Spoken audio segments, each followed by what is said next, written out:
Nós estamos no mês da família. Eu sei que a palavra de hoje ela vai ser desafiadora. Porém, nós precisamos fazer uma análise. A minha família, a nossa família, é uma família que segue a quem? É uma família que serve a quem? O diabo ou a Deus? Como é que eu vou descobrir isso? É isso que nós vamos caminhar nessa manhã, mas eu quero dar um pequeno resumo do que nós vamos falar. A família que serve ao diabo é uma família que anda nas trevas. Uma família que vive na mentira. Uma família que serve a Deus, ao contrário, é uma família que anda na verdade, que vive na verdade, que anda na luz. Ela não é de maneira nenhuma uma família perfeita. Aliás, existe família perfeita? Qual é a família aqui que é perfeita? Eu quero pedir para um dos cônjuges levantar a mão. E quando você levantar, olha para o seu cônjuge do lado para ver se ele vai reprovar a sua. Se eu levantar a mão aqui dizendo a minha família é perfeita, eu tenho certeza que a minha esposa vai olhar ali e vai dizer: epa, não existe família perfeita. Mas existe uma família que anda na verdade, que segue a verdade, uma família que foi regenerada em Cristo Jesus. Vamos ler junto o nosso texto base, que se encontra em João, capítulo 8, versículo 44. Vós sois do diabo, que é o vosso pai, e quereis satisfazer-lhes os desejos. Ele foi homicida desde o princípio e jamais se firmou na verdade, porque nele não há verdade. Quando ele profere mentira, fala do que lhe é próprio, porque é mentiroso e pai da mentira. Curva a sua cabeça, vamos colocar esse tempo diante do Pai novamente. Pai de toda graça, de toda misericórdia, fala conosco nessa manhã. Revela-nos a pessoa e obra de Cristo Jesus. Somente o Teu Santo Espírito pode abrir os olhos do nosso entendimento, os olhos do nosso coração, os nossos olhos espirituais. Quero colocar cada família aqui presente e cada família que nos acompanha também pela internet, pedindo, Pai, que o Senhor fale conosco. Tira-nos desse marasmo espiritual que nós vivemos, e que a palavra de hoje seja um alerta para cada família. É no nome de Jesus que nós oramos e agradecemos a Ti. Amém. Meus irmãos, essa palavra de João 8, 44, são palavras duras e diretas. E essas palavras que Jesus está dizendo aqui não foram ditas para ateus, para pagãos. Essa palavra foi dita para homens religiosos, homens que se achavam representantes de Deus. Isso nos ensina uma coisa bem interessante. É possível você até viver num lar que ele tenha uma aparência cristã, mas onde espiritualmente o pai desse lar é o diabo. A grande pergunta que nós precisamos fazer para nós é a seguinte: como família, a minha família tem agradado a quem? O diabo ou a Deus? Para você refletir. Desde a queda de Adão no jardim do Éden, todos os homens se tornaram espiritualmente mortos, controlados pelo espírito das trevas. Não há neutralidade nesse terreno. Ou o homem é filho do diabo, ou de Deus. É dura essa realidade? Sim, duríssima. Não obstante, uma realidade. Às vezes, eu cruzo com pessoas na rua com a camisa escrito assim: não sou o dono do mundo, mas sou o filho do dono. Você já viu essa frase? Em caminhão? Não sou o dono do mundo, mas sou o filho do dono. Essa frase ela só pode ser real na vida de uma pessoa que foi regenerada por Deus, que nasceu de novo em Cristo Jesus. Não confunda uma pessoa regenerada, uma pessoa nascida de novo, com uma pessoa frequentadora de igreja. Não é porque você frequenta uma comunidade local, não é porque você foi batizado, eu estou apontando aqui com o batistério aqui atrás, não é porque você tem conhecimento teológico, tem conhecimento bíblico, isso não significa que você é uma pessoa regenerada e nascida de novo. É preciso dizer isso sempre, porque às vezes há um engano nas pessoas de achar que todo mundo que nasce nesse mundo é filho de Deus. Não é. Nós somos criaturas divinas. Para sermos filhos de Deus, nós precisamos passar por uma obra chamada novo nascimento. Amém? Vamos ler junto Romanos 3:23.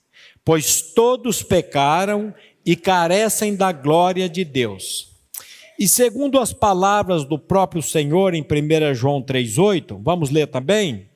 Aquele que pratica o pecado procede do diabo, porque o diabo vive pecando desde o princípio.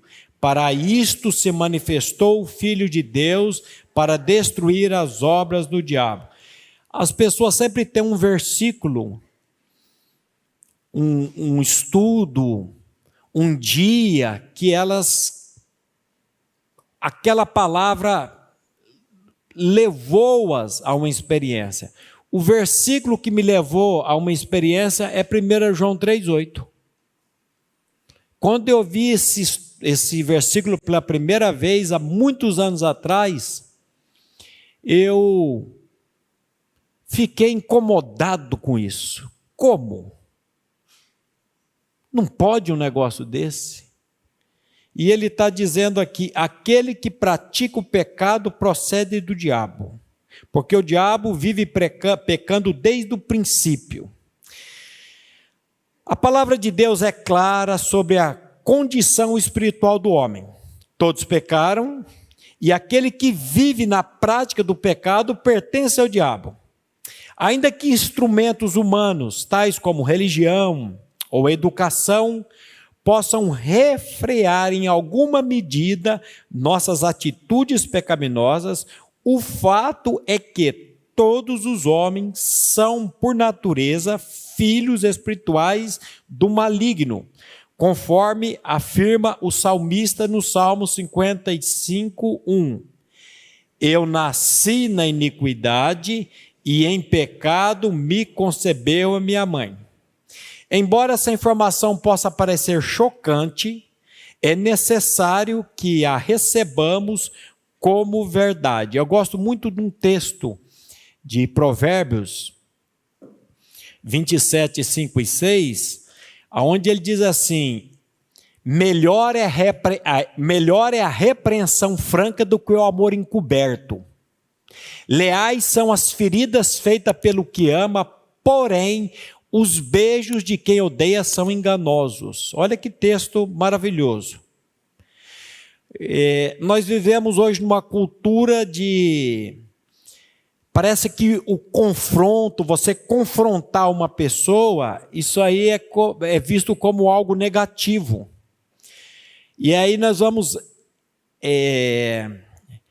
relativizando a verdade. E a verdade de Deus é tão clara. Mas eu prefiro que a pessoa me fale a verdade, ainda que eu fique indignado, ainda que eu saia bravo, como eu saí bravo daquela estudo na rua Mossoró 261, bem pertinho daqui. Eu saí daquele estudo revoltado, onde já se viu dizer que eu sou filho do diabo, eu sou filho de Deus. Eu nunca mais piso nesse local. Mas, meu querido, a palavra de Deus é perfeita, ela é o prumo.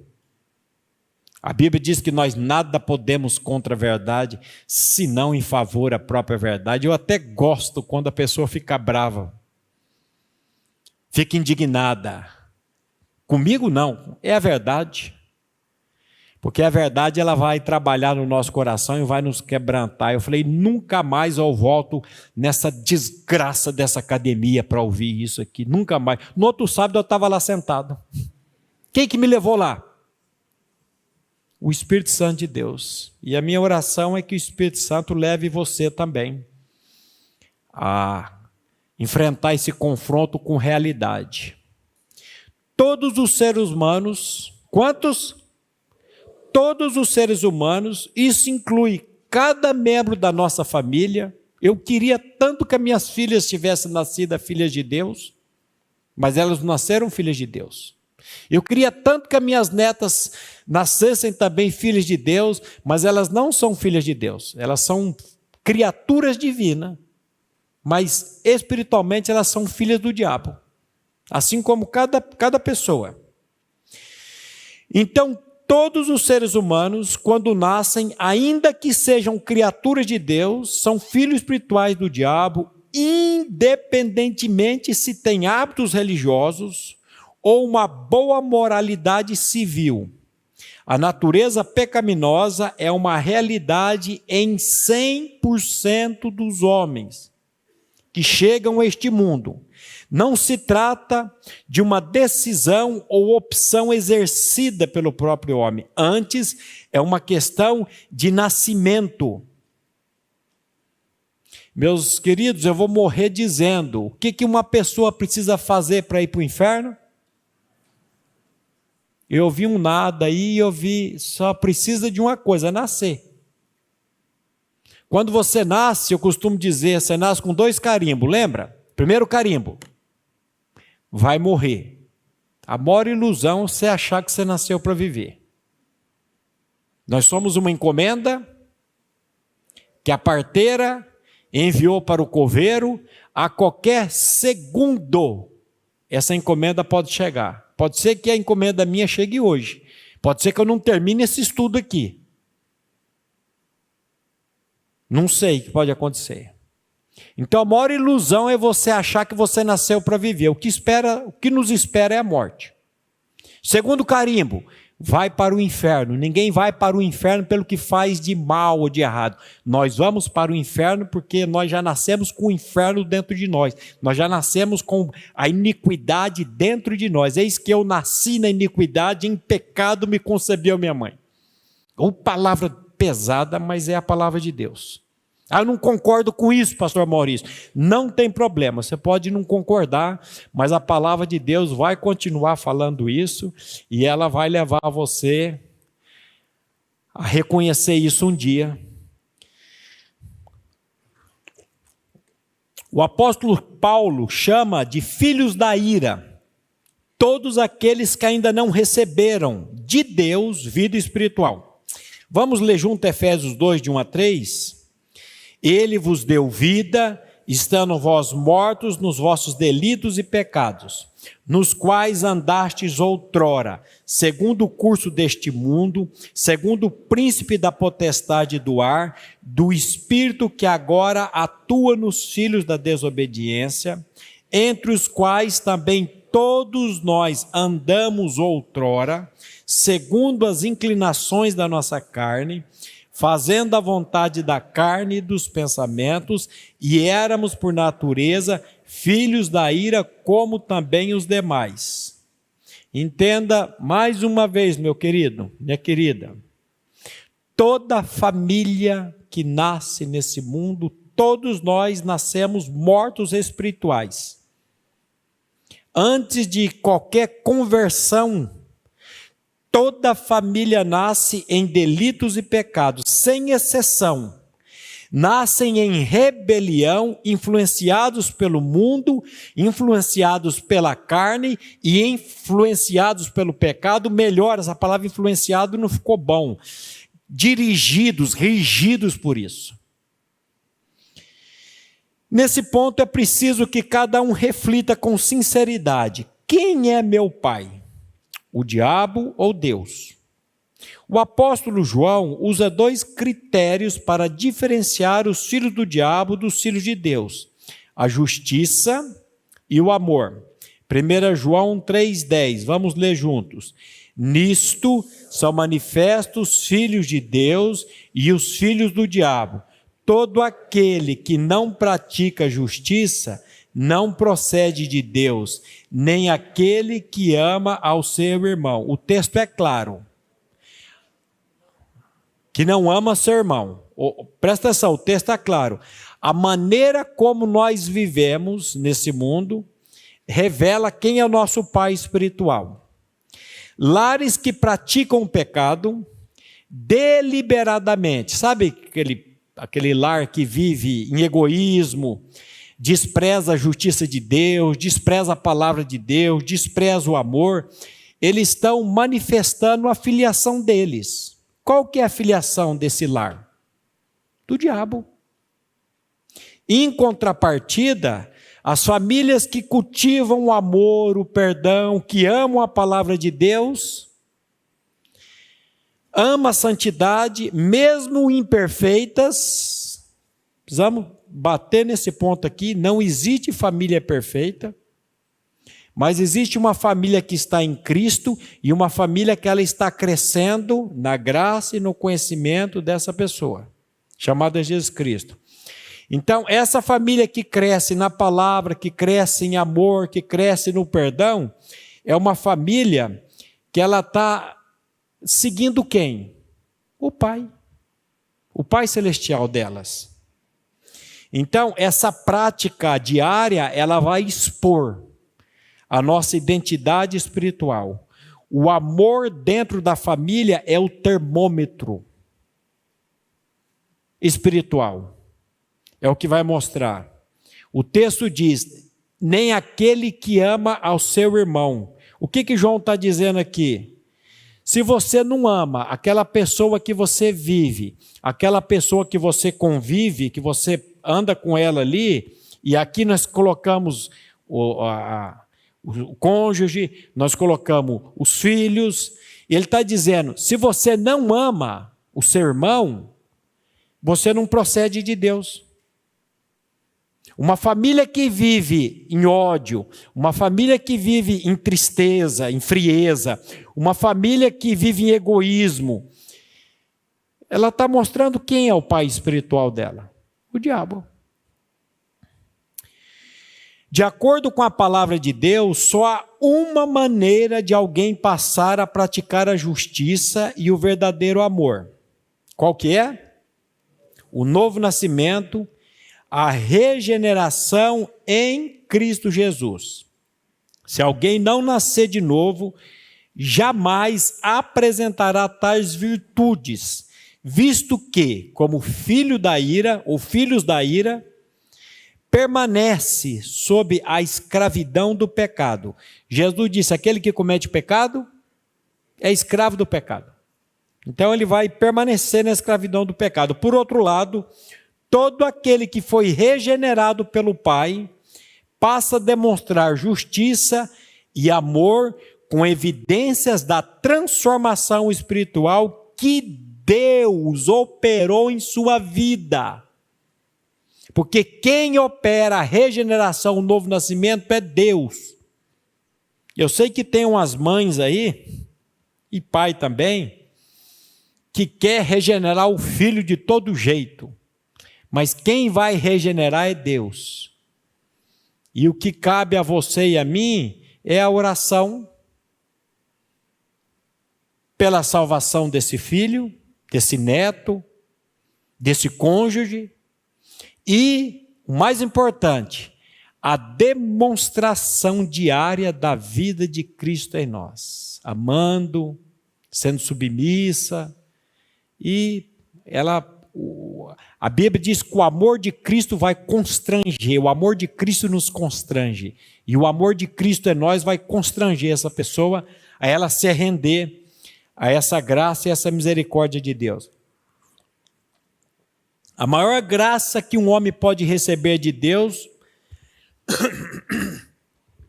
eu já li aqui, não?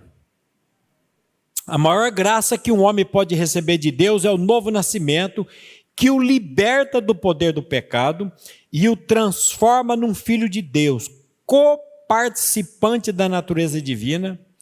Como esse milagre acontece? Mediante a revelação do Evangelho de Cristo, que atesta com autoridade das Escrituras, que o nosso velho homem, o filho da ira, foi crucificado com Cristo, e o novo homem ressurgiu em sua ressurreição. Presta atenção, como que esse milagre acontece? Mediante a revelação do Evangelho. Revelação, não é simplesmente o conhecimento, é verdade que eu preciso conhecer. Já disseram muito bem, qual a distância do céu para o inferno? 30 centímetros. Eu tenho conhecimento, é a distância do cérebro para o coração. Às vezes eu tenho conhecimento do novo nascimento, eu tenho conhecimento teológico, eu tenho conhecimento do evangelho, mas esse conhecimento ele está onde? Só no meu intelecto. E eu preciso que ele saia do meu intelecto e desça para o coração. Por isso que é revelação.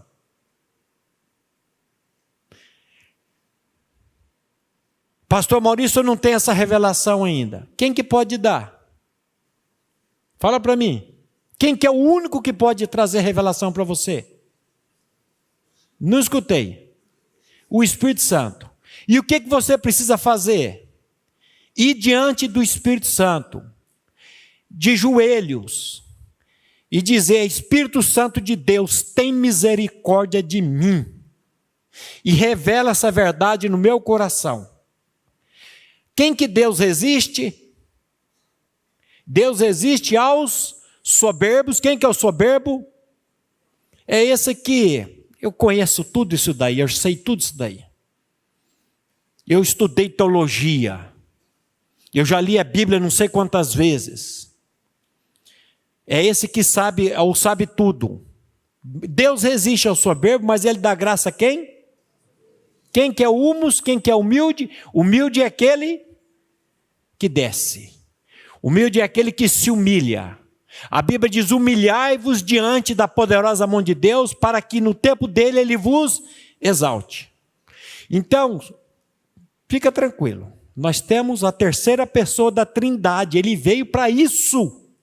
Jesus disse: importa que eu vá, porque se eu não for, ele não vai vir. E quando eu for, eu vou enviar o Espírito Santo. E quando ele vier, ele vai conduzir o homem à verdade, e ele vai fazer o que come? Ele vai trazer a revelação do pecado, da justiça e do juízo. E do pecado, disse Jesus, porque vocês não creem em mim. Pecado, antes de qualquer coisa, é você não crer em Cristo e na obra que ele fez por você lá na cruz. Então peça a revelação a ele, ele pode dar essa revelação. Se você ainda não tem essa convicção no seu coração, a certeza da sua salvação em Cristo, peça para ele. O mesmo texto que afirma que somos filhos espirituais do diabo, também afirma que o Filho de Deus se manifestou para mudar essa realidade. E para que isso acontecesse, ele levou sobre si a nossa natureza maligna e perversa. Vamos ler juntos esse texto bem conhecido na nossa comunidade, de 2 Coríntios 5:21. Aquele que não conheceu o pecado, ele o fez pecado por nós, para que nele fôssemos feitos justiça de Deus. Aonde você foi feito justiça de Deus, meu querido e minha querida? Em Cristo. Deus não tem absolutamente nada para você e para mim fora de Cristo. É tudo em Cristo. Jesus, ao morrer na cruz, nos atraiu a si mesmo, a fim de que o nosso velho homem, filho espiritual do diabo, morresse juntamente com ele. Vamos ler 2 Coríntios 5,14. O amor de Cristo nos constrange, julgando nós isto: um morreu por todos, logo todos morreram. Ao ser levantado na cruz, ele atraiu a si mesmo a nossa natureza adâmica, conforme ele disse que faria em João 12:32. Eu, quando for levantado da terra, atrairei todos a mim mesmo. Cristo não morreu sozinho naquela cruz. Ele morreu para os que lhe pertencem fossem incluídos espiritualmente em sua morte e ressurreição. O apóstolo Pedro reforça essa verdade nos seguintes termos, 1 Pedro 2,24, a parte A, carregando ele mesmo em seu corpo sobre o madeiro os nossos pecados, para que, mortos para os pecados, vivamos para a justiça. Presta atenção. Por que Cristo morreu na cruz? Para que você morresse, para que eu morresse. Eu disse ontem pela manhã, numa clínica de recuperação em Sertanópolis, para um moço, onde você mora? Tinha 2 lá de Londrina. Eu falei, não quero de Londrina não, uma cidade menor. Aí um outro lá falou na cidade, não lembro se era Toledo. E eu falei, faça uma pesquisa na sua cidade, quando você sair daqui. Pega uma pranchetinha, um papel e uma caneta, e vai lá para o calçadão, vai para o lugar onde tem pessoas, e você faça a pergunta para elas, escuta, você sabia que Cristo morreu por você na cruz do Calvário? Olha a pergunta. Você sabia que Cristo morreu por você na cruz do Calvário? Você vai ter aí, no mínimo, 90% de chance, até mais, das pessoas disserem, sim, eu sabia que Cristo morreu por mim. Só que isso é o lado histórico. Cristo morreu pelo Maurício, não vai salvar o Maurício dele mesmo. E qual que é o outro lado? Eu falo que a moeda ela tem 2 lados, cara e coroa. Se eu mostrar só um lado para você, eu não mostrei ela toda. Qual que é o lado que vai me libertar de mim mesmo? Aí você faça a pergunta para as pessoas. Escuta, você sabia que lá na cruz do Calvário, há 2.000 anos atrás, ou há quase 2.000 anos atrás, Cristo, quando morreu, atraiu você e você morreu com ele? Você vai ver o estranhamento, como as pessoas vão estranhar isso. Você está louco? Morri com Cristo, você está doido? Aí Paulo diz, certamente a palavra da cruz é loucura para os que perecem, mas para nós que somos salvos é o poder de Deus. Por que Cristo morreu na cruz? Para que ele pudesse transformar a sua vida, e transformando a sua vida, automaticamente a sua família vai ser uma família que glorifica a Deus. Porque você vai levar essa verdade para a sua família. Você vai orar pela sua família, para que cada membro da sua família se torne um filho de Deus. Assim também o apóstolo Paulo igualmente afirma com clareza ainda maior em Gálatas 2, 19 e 20. Vamos ler junto. Eu, mediante a própria lei, morri para a lei, a fim de viver para Deus. Estou crucificado com Cristo, logo já não sou eu quem vive, mas Cristo vive em mim. E esse viver que agora tenho na carne, vivo pela fé no Filho de Deus, que me amou e a si mesmo se entregou por mim. Nós os que cremos, fomos unidos na sua morte e ressurreição de Cristo. Nós os que cremos fomos unidos na morte e ressurreição de Cristo. Quem que foi unido na morte e na ressurreição com Cristo? Nós os que cremos, só os que creem. Você crê nisso? Mas eu nasci dia 15 de junho de 1970. Cristo morreu há quase 2.000 anos atrás. Como que ele atraiu se eu não existia? O Cordeiro foi imolado antes da fundação do mundo, meu querido. Deus não precisou esperar eu nascer, você nascer, para fazer essa obra. A obra de Cristo ela é temporal, ela já foi feita. Cabe a você agora conhecer e receber isso pela fé. Crer pela fé. Então, nós os que cremos, fomos unidos na morte e ressurreição de Cristo. Mas, se você ainda não crê na sua salvação, Clame a Deus por misericórdia enquanto há tempo e peça fé ao Espírito Santo para crer nessa obra que já está consumada na cruz, que já foi consumada na cruz. Ele já fez a obra, ele já morreu. Ele morreu, só que naquela morte ele atraiu o meu velho homem. Ele atraiu a minha natureza adâmica. Ele atraiu a minha natureza maligna e perversa. Eu estou crucificado com Cristo e vivo não mais eu, mas Cristo vive em mim. Quem diz isso? A palavra. E eu estou apoiado aonde? Na palavra. A estratégia de Satanás consiste no engano. Ele procura desviar as pessoas da verdade bíblica, induzindo-as a acreditar na autojustificação e na autorregeneração, o que, de acordo com a palavra de Deus, são impossibilidades absolutas.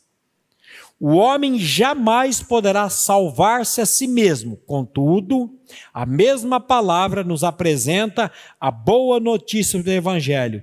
Jesus Cristo já justificou um povo nele.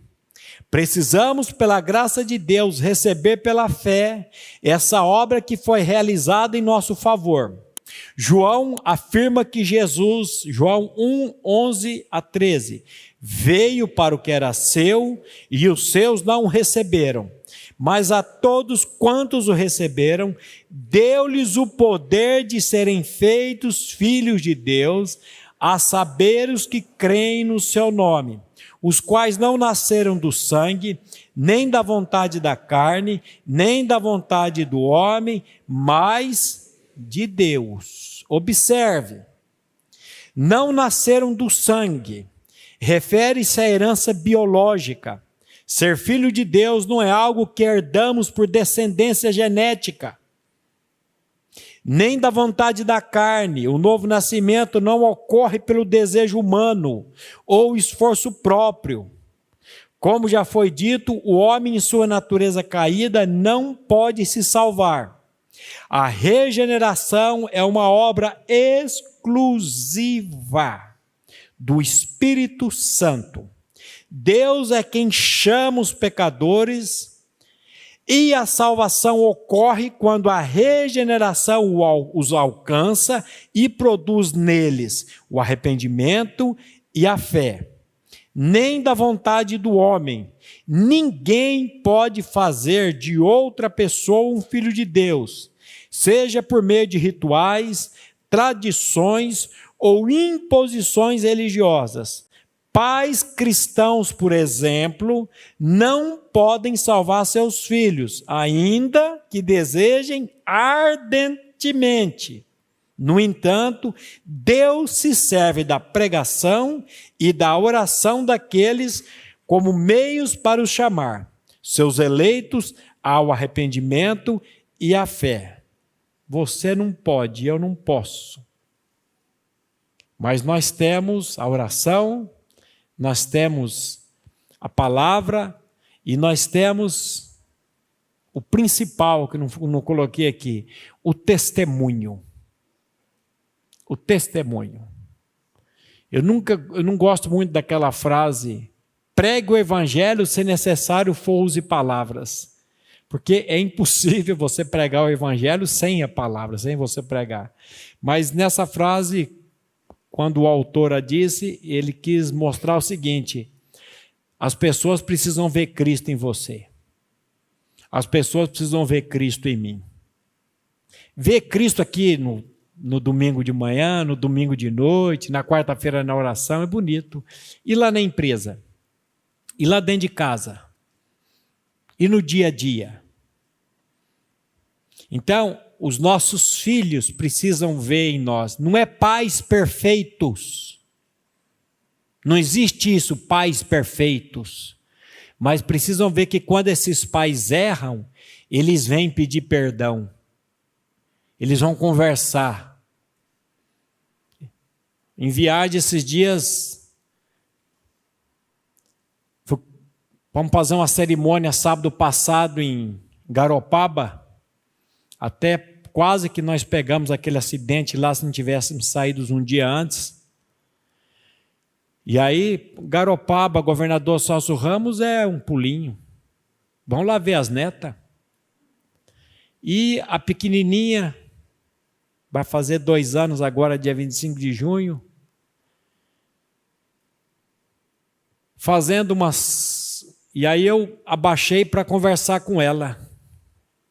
Lívia, vem aqui. Aí ela olhou para mim e ajoelhou também. Falei, não, levanta. Ela... E aí todas as vezes que eu vinha e eu abaixava para conversar com ela, ficava de joelho também. Imitação, está vendo?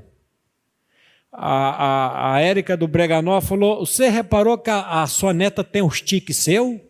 Ela fica fazendo assim com o ombrinho?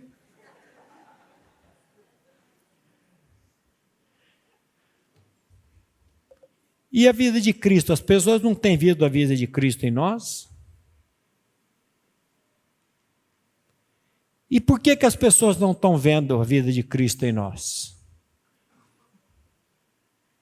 Será que é porque nós não a temos? Não se contente somente com o conhecimento da regeneração e do novo nascimento.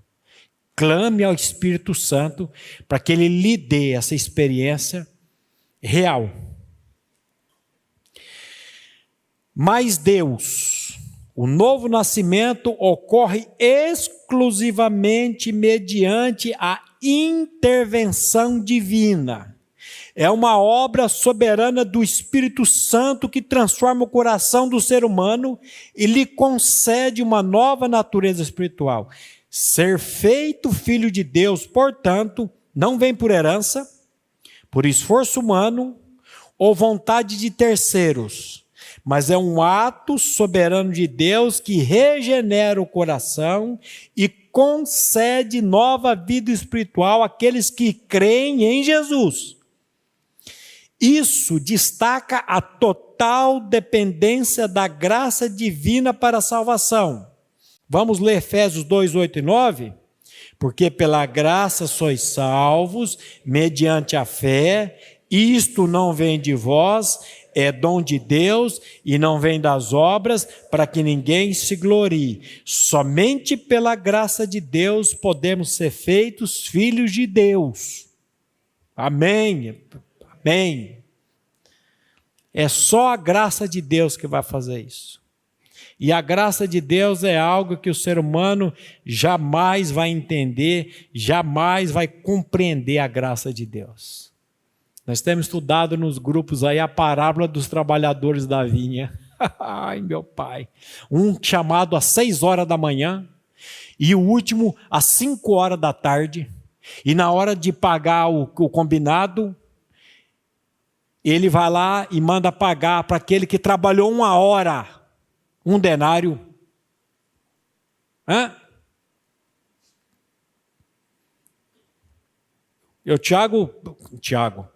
Eu contrato o Tiago, ele começa às 6 horas da manhã a trabalhar. A 1 denário. O dono da vinha que foi atrás do Tiago, o dono da vinha que chamou o Tiago, o dono da vinha que combinou tudo com ele. Ele não foi lá bater palma, não. É a graça que vai atrás. E combinou com ele 1 denário, um dia de serviço. Quanto que é uma diária hoje de um trabalhador? Me disseram 180. E esse aqui já me disse 250.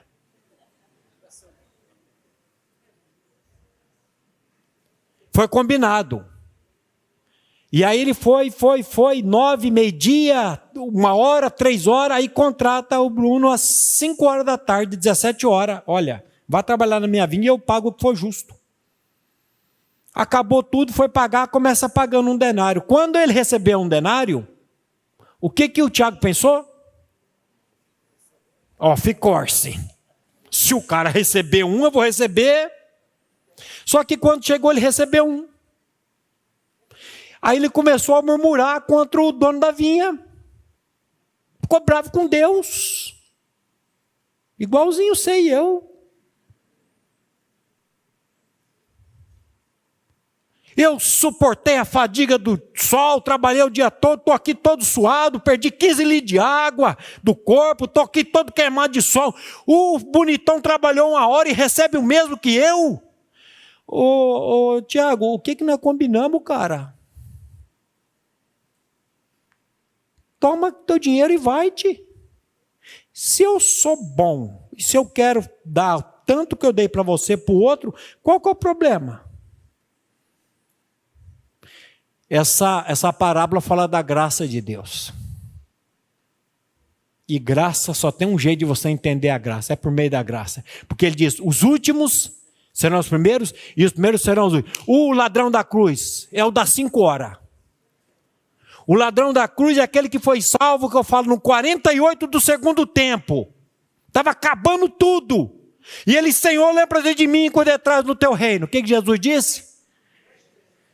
Hoje, eu queria que aquele ladrão fosse para o inferno. O cara é assassino. O cara não presta. Você conhece uns caras aí que você quer que vá para o inferno? Depois que eu li o livro que escreveu o Peregrino, John Bunyan, sobre a parábola do rico e Lázaro, eu nunca mais desejo inferno para ninguém. Ele dá um vislumbre do inferno que é, se você souber o que é o inferno, você jamais vai desejar o inferno para ninguém. Mas sabe o que essa parábola quer mostrar? A graça de Deus. É só por meio da graça, somente pela graça de Deus, podemos ser feitos filhos de Deus. E Ele salva quem quer, quando quer e do jeito que quer, e é Ele que faz. E não é o você querendo fazer e eu querendo fazer. Graças a Deus pela obra suficiente de Cristo Jesus. Colossenses 1, 13 e 14. Ele nos libertou do império das trevas e nos transportou para o reino do Filho do seu amor, no qual temos a redenção, a remissão dos pecados. Graças a ele, fomos libertos desse império trevoso e transportados para o seu reino celestial. Nele fomos redimidos de todo o pecado. Por isso, não precisamos mais viver em suas práticas. Vamos ler 1 João 3,9. Todo aquele que é nascido de Deus não vive na prática do pecado. Não é que ele não peca mais, é que ele não vive mais na prática do pecado. O pecado na vida de quem nasceu de novo não pode ser mais uma prática. Ele vai pecar, vai cair em pecado, vai, mas quando ele cair no pecado, quando ele cometer um pecado, ele vai voar para o trono de Deus, dizendo, Deus tem misericórdia, Deus olha o que eu fiz aqui, Senhor me livra desse, é um espinho na carne o pecado naquele que nasceu de novo. Ele não vive mais na prática do pecado. Nós não estamos dizendo que ele não peca, mas ele não vive mais na prática do pecado. O pecado vai sempre incomodar a vida dele. Mesmo que nesse corpo tenhamos lutas contra o pecado, não vivemos mais escravizados a ele. Aleluia. Somente o Espírito Santo de Deus pode abrir nossos olhos espirituais para compreender e crer nessa verdade. O trabalho do inimigo, por outro lado, é tentar encobri-la dos homens que lhe pertencem. 2 Coríntios 4, 3 e 4. Se o nosso evangelho ainda está encoberto, é para os que se perdem que está encoberto, nos quais o Deus deste século cegou o entendimento dos incrédulos, para que não lhes resplandeça a luz do evangelho da glória de Cristo, o qual é a imagem de Deus. Embora o novo nascimento seja uma obra soberana de Deus, cada indivíduo é chamado por Deus a se arrepender de quem é e crer no evangelho. Peça ao Espírito Santo que revele a você que em Cristo, aquele que crê foi feito uma nova criatura. Receba pela fé a obra que Jesus realizou na cruz do Calvário em favor de pecadores. Todo aquele que o recebe passa de filho do diabo a filho de Deus. Quem é o pai da sua família? O diabo ou Deus?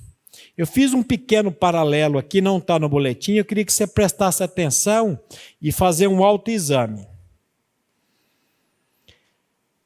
entre a família do diabo e a família de Deus. A família que pertence ao diabo, ela está espiritualmente morta e dominada pelo pecado. A família que pertence ao diabo está espiritualmente morta e dominada pelo pecado. A família que pertence a Deus foi regenerada pela obra de Cristo e é dominada pelo Espírito Santo.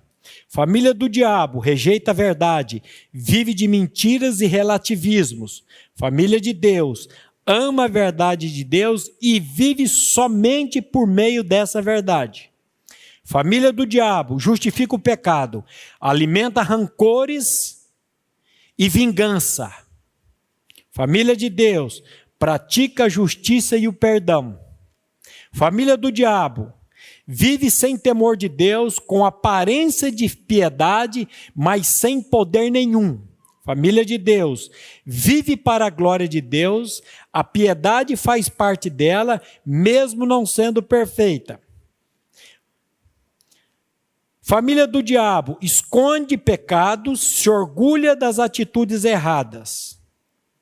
Família de Deus confessa pecados e busca o arrependimento. Família do diabo, não há espaço para a oração ou a Bíblia no cotidiano. Família de Deus valoriza o culto doméstico, a oração, a leitura da palavra. Eu estou vendo aqui, a cada domingo, como que nós somos travados, como que nós somos, quem fez a tarefa? Meia dúzia de gato pingado, levanta a mão aí. Porque nós temos tanta coisa para fazer, e o negócio vai passando. Família do diabo, o ambiente é de disputa, egoísmo, desrespeito. Família de Deus, o ambiente é de graça, ordem e serviço mútuo. Família do diabo, a inversão, o abandono de papéis com frieza e confusão. Família do diabo, o eu é o centro, tudo gira em torno das vontades pessoais. Família do diabo tolera o pecado e normaliza o que desagrada a Deus. Família de Deus, Cristo é o centro das decisões e da rotina. Família do diabo tolera o pecado e normaliza o que desagrada a Deus. Família de Deus luta contra o pecado e busca a santidade, mesmo, volto a dizer, não sendo uma família perfeita. Minha oração é para que você faça isso hoje.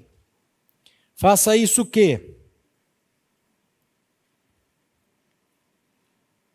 Todo aquele que o recebe passa de filho do diabo a filho de Deus. E a minha oração é para que você faça isso hoje, pois o amanhã não lhe pertence. Clame a Deus por misericórdia antes que seja tarde demais. Quem é o seu pai? O diabo ou Deus? Essa resposta não depende da sua moralidade ou de suas obras de justiça, mas da sua relação com Deus. Fora dele, estamos todos perdidos, mas em Cristo somos feitos filhos de Deus pela graça mediante a fé. Amém? Vamos orar? Pai, mais uma vez nós queremos nos curvar diante do teu trono de graça e de misericórdia. E queremos, Pai, nessa manhã pedir que o teu Santo Espírito incomode cada coração aqui, cada família, e também os irmãos que nos acompanham pela internet, os que vão ouvir essa palavra na internet, que o teu Santo Espírito venha sondar a mente e o coração, e venha trazer a revelação dessa obra tão maravilhosa que o teu Filho fez por nós na cruz do Calvário, morrendo, mas ali atraindo a nossa natureza maligna, a nossa natureza perversa, para que na ressurreição nós ganhássemos a vida ressurreta e o poder da vida ressurreta de Cristo em nós. Faz isso, Pai, em cada família aqui, é o que nós te pedimos e já agradecemos em nome de Jesus. Amém.